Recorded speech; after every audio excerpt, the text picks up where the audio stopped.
Salut à tous, c'est Bourrichon, on se retrouve pour l'analyse de la 16e journée du top 14. Et on commence tout de suite par le premier match de samedi, à savoir Bayonne qui recevait l'UBB. Bon, globalement c'était un match avec beaucoup de spectacles, on a vu quasiment que des essais qui venaient dans le jeu courant de 3/4, ou du moins avec l'envie de faire vivre le ballon, d'aller toucher les extérieurs et de développer un maximum de jeu. Sur l'ensemble de la rencontre, on va dire que Bayonne a plus dominé que Bordeaux, et c'est pour ça qu'ils gagnent à la fin. Ils sont notamment appuyés sur une bonne pression défensive à l'image de la dernière action pour aller gagner ce match. Mais c'est pas tout, il y a aussi leurs avants qui ont fait un travail monstrueux, puisque Bayonne a mine de rien pas mal joué sur eux, avec notamment la surutilisation de joueurs comme Rodrigo Bruni. L'UBB de son côté, c'est dommage parce qu'il manque une occasion de reprendre de l'avance sur Toulon. Le jeu pratiqué en soi n'est pas mauvais, il est même plutôt bon, mais il y a plusieurs problèmes. D'abord déjà, ils ont eu beaucoup moins le ballon que Bayonne, et en plus, la conquête a été catastrophique, et je pense que c'est vraiment là-dessus qu'ils perdent parce que ce soit en touche ou en mêlée, ils ont été ultra dominés par Bayonne. On parle maintenant du multi-rugby, avec pour commencer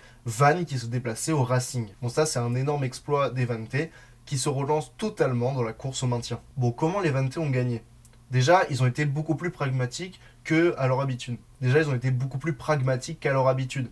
Ils n'ont pas hésité à prendre les points dès qu'ils pouvaient. Ils ont aussi eu une conquête assez fiable, mine de rien. Il y a eu peut-être quelques déchets, mais globalement, sur l'ensemble de la rencontre, on va dire qu'ils s'en sont bien sortis. Et puis surtout, dès qu'il y avait un coup à jouer, ils le jouaient à fond. Par contre, petit bémol dans la prestation, c'est le fait que même en supériorité numérique, ils ont tendance à se relâcher. Ça, va falloir qu'ils fassent gaffe, parce qu'en face, c'était un Racing qui est malade et donc pas maître de son jeu. Mais face à des équipes peut-être plus en place, ça risque de pêcher. Côté Racing, en vrai, ils peuvent gagner ce match. Mais le problème, c'est qu'ils font beaucoup trop de fautes. Il y a au moins 2 essais qui ont été refusés au Racing. Je pense notamment aux 2 essais de Spring, où il y a d'abord Woki qui retient Paul Surano et qui l'empêche de défendre. Et puis après, évidemment, le carton rouge d'Ibrahim Diallo. L'indiscipline a clairement été le point noir de ce match du côté des Racingmen. On continue avec l'USAP qui recevait le Castres Olympique. Bon, globalement, c'était un match assez brouillon. Les deux équipes jouaient pas mal dans le désordre parce qu'en fait, il y a eu un nombre de turnovers assez conséquent. Il y a eu aussi pas mal d'en avant et très peu d'attaques placées, mine de rien, sauf sur l'essai de Raisuke pour Castres. Bon, en premier mi-temps, Perpignan domine les Castrés et ils mettent ces derniers beaucoup à la faute. C'est pour ça qu'ils prennent le score assez largement et assez rapidement. Il y a notamment un secteur où Castres s'est fait bouger tout le match, c'est la mêlée. Perpignan a ultra dominé ce secteur. Cependant, les Perpignanais, en fait, ils n'ont pas été assez tueurs. Ils ont laissé espérer Castres qui n'a rien lâché. Et c'est comme ça qu'ils ont pu marquer les Castrés en y croyant. Et ils ont pu arracher le bonus défensif. Et je pense même que les Perpignanais peuvent être contents d'arracher les 2 points du bonus défensif, parce que vu le nombre de points qu'a raté Lebrun au pied, ça aurait pu même être une victoire castraise d'assez largement. L'avant-dernier match du multi, c'était le Stade Français qui recevait Pau. Bon, franchement, sur ce match, je pense que les coachs de la défense, ils ont dû faire la grise mine. Mais après, pour le spectacle, c'était pas plus mal. Globalement, j'ai trouvé qu'on avait un Stade Français, comme à son habitude, imprécis dans le jeu de 3/4. Brad Weber, il a envoyé des parpaings tout au long de la rencontre à Zach Henry. Il n'y avait pas une passe qui était faite dans le bon tempo, à hauteur de bras. Mais ce qui a permis au Stade Français de gagner, c'est clairement leur paquet d'avant qui a fait un vrai match de patron. C'était hyper cohérent tout ce qu'ils ont voulu mettre en place. Ils ont eu une conquête propre. Ils marquent d'ailleurs plusieurs essais grâce à leurs avants. Et dans le combat, ils étaient présents. Il y a eu notamment quelques grattages décisifs. Côté section paloise, c'est dommage parce que c'est un peu comme l'UBB. Le jeu proposé était assez intéressant, assez joli à regarder. Mais le problème, c'est qu'ils ont une capacité à se foutre dans la merde tout seuls. Ils ont encaissé au moins 2 essais juste après avoir marqué des points. Je pense à celui de Makalou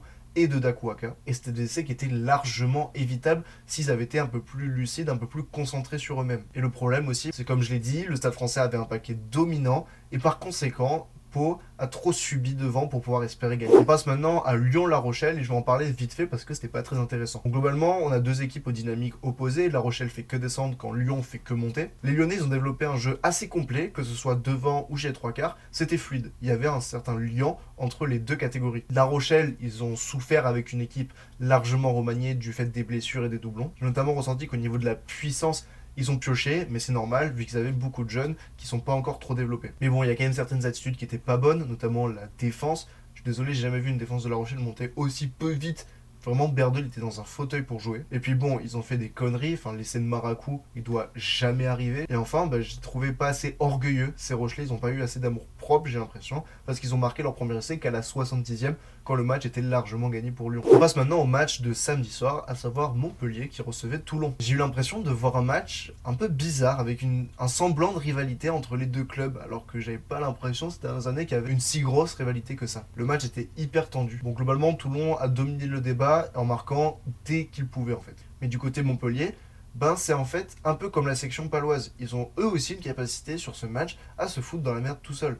Là aussi, ils ont pris des essais directs après en avoir marqué. J'ai notamment en tête l'essai de Serein en début de match, puis l'essai de Saint-Zel qui arrive quelques minutes après. Et pour Montpellier, c'est dommage, je pense qu'ils peuvent se mordre les doigts de ne pas empocher un bonus défensif, parce que si la dernière action avait été un peu mieux gérée, notamment par les Ninouji, s'ils avaient été un petit peu plus patients, ils avaient gardé le ballon, enchaîné temps de jeu, c'est pas impossible qu'une pénalité leur soit accordée, ou bien qu'ils aient marqué un essai pour empocher le bonus défensif. Mais bon, faut dire quand même que les Toulonnais ont été hyper réalistes. Enzo Harvey a fait plutôt un bon match face au Perche, et puis il y a ce drop assassin de Bigard qui tue le match en fin de rencontre. Et enfin, le match de dimanche soir, c'était Clermont qui recevait Toulouse. Bon, que dire à part que le Stade Toulousain est une équipe impressionnante, peu importe la période de l'année. Franchement, tout au long du match, j'ai ressenti aucune inquiétude de la part des Toulousains.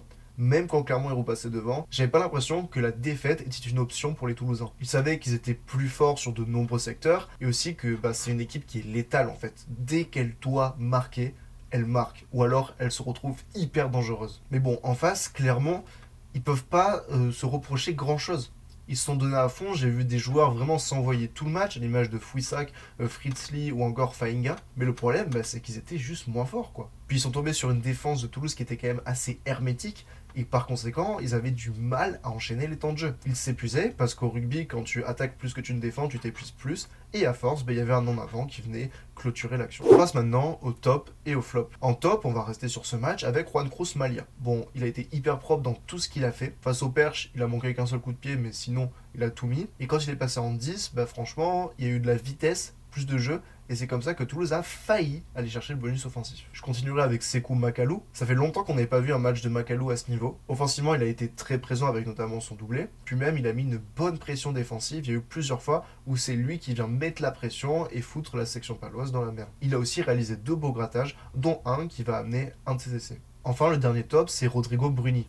Il a eu une activité débordante tout au long du match. Il a fait notamment une percée en fin de première mi-temps qui a mené l'essai de Rouette. Il marque un essai quelques temps plus tard, tout en puissance. Et puis globalement, en défense aussi, il s'est envoyé. En flop, je vais parler d'abord de Diallo, parce que ça a été un carton rouge assez évitable, mine de rien. Et je pense que c'est un petit peu le tournant du match, puisque si Max Spring marque cet essai, le Racing, à mon avis, gagne le match. Je vais continuer avec Sheila Chava.